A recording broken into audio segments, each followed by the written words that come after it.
emas dan perak, duit. Jadi kalau kita lewat, kita buat riba lah.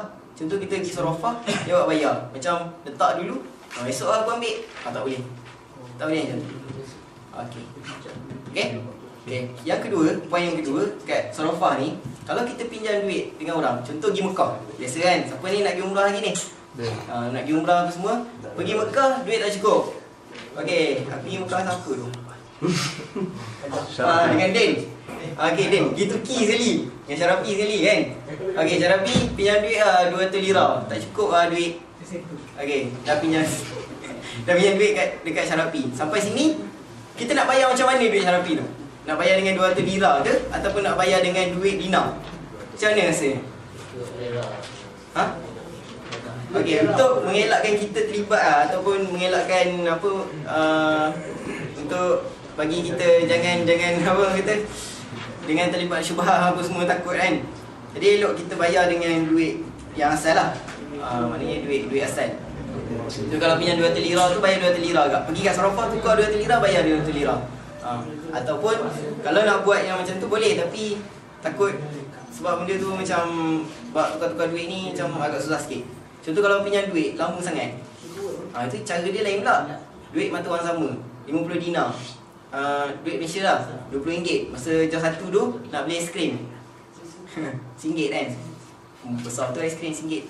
Untuk aiskrim RM1. Beli RM1. Dah kerja lah, jumpa pula dengan Dan. Allah dah, aku suci tu pinjam kau RM1 nak beli aiskrim ni. Aiskrim batang tu, patah tu. Tapi kita nak bayar dalam, mungkin dah masa tu dah 30 tahun. Jumlah RM1 30 tahun akan datang kan, daripada tu mungkin dah berubah jauh. Jadi macam mana kita nak bayar? Cara yang selamat, ni cara selamat. Kita bandingkan dengan nilai emas. Kita tentukan nilai emas dulu dengan nilai emas sekarang. Macam ni lah. Tapi sebab biasa kalau orang pinjam lama tu macam jarang lah orang dia pinjam lama sangat kan. Alah kan, itu lebih baik lah. Kalau dalam surah Al-Baqarah nanti siapa baca, check balik surah Al-Baqarah tu. Kalau kita bagi pinjam duit, kita halal dia kan, pinjam 20 dinar, 20 lira dulu. Halal. Okey, kemudian untuk pelaburan pula. Kalau invest ni kemungkinan besar boleh terlibat dengan riba. Sebabnya kalau dekat saham, dia ada panggil apa? Dia ada period dia, time dia panggil 3 day 3 ke apa. Contoh kalau kita beli, dia ada tangguh. Jadi tangguh tu yang boleh menyebabkan berlaku riba dan sebagainya ataupun pertambahan tu. Riba nasiah kan. Lagi satu, kalau kita buat dalam bond, tahu bond? Tahu bond Bond ni macam ni. Contoh kerajaan nak buat satu projek, tak cukup duit. Kerajaan keluarkan bond. Dia ada macam kertas dia. Dalam ni ada contoh 100 juta. Okey, 1 juta kita beli tu 1 juta, bagi duit dekat apa? Dekat kerajaan yang nak buat apa? Nak buat pelaburan tu. So nanti kita ada pegang macam sijil lah. 1 juta. Dalam masa 5 tahun dia cakap kat situ, kita pulang balik sijil tu, kita dapat sekali dengan interest kita. Contoh 100 juta dapat 200 juta. 1 juta kita untung. Dia dah tetapkan dah, memang dia akan bagi kita 1 juta. Itu dia kira sebagai pinjaman lah. Kan? Pinjaman lah. Macam kita bagi duit kat bank, kita bagi duit kat orang yang nak buat projek. Orang buat projek tu dia dah settle, dia bayar kita lebih. Dia dah syaratkan dah. Masyrut. Itu yang kata riba tu apa, tambahan yang disyaratkan sebelum tu. Okey. Kemudian biar hasilnya. Okey, next. Kaedah menentukan hasil riba. Next. Mula sini. Kalau dah semua dah ada simpan dalam apa? Bank mana-mana lah. Contoh kalau kat sini bank apa? HSBC kan? Standard Chartered. Contoh lah, Standard Chartered kita dah sedar kan. Padahal dekat Jordan ni ada je bank Islam. Kan, bank Islam ni, lepas tu bank yang baru tu, Dubai Islamic Bank, Dubai Jordan Islamic Bank tu. Apa tak guna kan? Kita dah tahu benda tu akan terlibat dengan riba, masuk charter semua kan. Jadi kalau kita dah tahu macam ni, kita dah ada duit lebih kita terlibat, taubat lah. Kalau kita tahu memang sengaja kita letak duit dalam tu. Kemudian hasil riba tu, kita tahu hukum dia haram. Lepas tu, hasil dia, minta perhatian semua hasil dia tu bukan milik sesiapa, bukan milik bank, bukan milik kita, tapi milik hak orang-orang. Semua, bukan lah. Dia macam bukan hak sesiapa lah. Secara individu tak ada. Jadi cara dia untuk kita kena sedekah untuk manfaat awam. Contoh bina jalan, buat jambatan, buat tandas, ataupun bagi NGO, badan kebajikan mahasiswa bukan, ke badan kebajikan untuk melakukan apa, kerja-kerja kebajikan lah, pembersih kampung ke, untuk tengok orang gempa bumi ke apa ke, tu tak apa. Ataupun beli sabun tandas, slipper kat tandas, lepas tu penyapu dan benda-benda macam tu. Jadi kita, daripada kita biar dalam bank, duit tu kita keluarkan, tapi yang kita guna, kita keluarkan, kita gunakan untuk benda macam tu. Untuk atau jangan guna tau. Kalau dekat apa? Okay, tak ada tu je. Okay, next ada tak? Okay, itu je lah. Setakat ni, setakat kemampuan dan ilmu yang saya ada sikit sangat. Tu pun mungkin ada kekurangan dan salah silap sikit lah. Jadi harap kalau siapa yang ada tambahan ke nak betulkan pun tak apa. Kot saya salah pun sebab semua kita kat sini sama-sama belajar. Jadi saya pun tak sempurna mana. Kita pun sama-sama orang kata menuntut ilmu.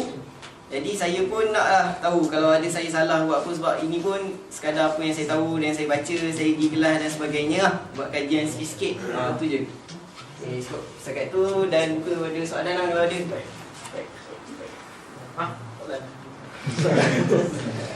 Sebelum tu kalau yang soalan ni, kalau saya macam tak boleh jawab minta kawan-kawan lain yang arif kan, lagi berilmu, boleh tolong lah. Khususnya kepada apa, kawan-kawan Isim Iktisad Masarif ni. Okey, silakan soalan. Okay, soalan pertama. Macam tadi kan ada asnaf sitah kan, asnaf riwayah tu kan, dendam kan. Kalau kita nak macam benda-benda lain macam kita nak masukkan bawah-bawah dia, macam kita nak masukkan yang ni daripada segi duit, ini segi garam ke macam mana, kalau kita nak tak tatbikkan kan, kita asnaf sitah sedaraskan. Maksudnya macam benda lain lah, contoh macam beras, kita letak dalam mana, bawah mana. Kalau siapa ada tambahan tolong cakap apa yang saya tahu lah kan, saya baca. Kalau benda-benda macam tu, macam dia dikiaskan kan, dikiaskan kepada makanan ruji. Contoh ada yang kata itu je lah 6. Ada ulama kata itu je lah. Ada yang lain kata dia benda-benda yang ruji lah. Contoh macam mana kita tak tahu. Kalau kat Malaysia ada orang makan gandum, tak ada sangat kan. Maknanya gandum tu bukanlah tak seperti perlu ada. Lepas tu apa, kita tengok macam tu lah. Kalau macam kat Malaysia beras yang jadi utama, jadi beras lah yang ini. Tapi secara kalau ada kaedah khusus, tak tahu Ustaz mungkin ada jawapan Ustaz. Macam mana nak menentukan barang-barang lain asnaf sitah? Sahabat-sahabat lain kalau ada tahu ke? Dia sebenarnya gini, Nabi sebut dalam satu hadis. Jadi ulama kaji tadi, kenapa Nabi sebut dah ni? Dapat keluar ilah dia kata perkara tu pertama makan asasi, makanan penting asasi. Yang kedua nakdun, iaitu wasik tabalu. Apa nak sebut? Wang yang digunakan untuk urus niaga. Okay? Jadi benda-benda yang masuk dalam makanan asasi atau wang dalam yang digunakan dalam urus niaga, tak kira duit Malaysia ke, yen ke, duit Jepun ke, duit apa ke, semua masuk tu. Dikiaskan kerana diilhakkan ada ilah pada kau tu. Orang makan nasi, makan nasi, yang makan jagung, makan jagung, makan kalau makanan buat sasi je lah. Ada negara yang makan pisang. Contoh tu koma, budak-budak Amerika, kita makan pisang, makan pisang.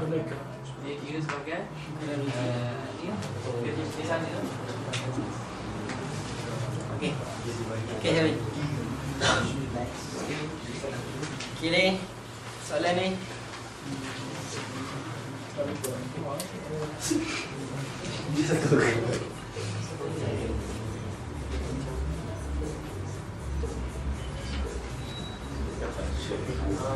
Ada. Macam niat kita dah buat riba tu kan, niat kita murni tau. Niat kita macam, wah aku dapat riba ni, aku nak buat kebajikan. Kan cakap tadi macam duit yang lebih-lebihan tadi, compound tadi kan, bagi kebajikan kan. Macam ni. Okay, kalau macam tu tak boleh lah. walaupun untuk niat kebaikan.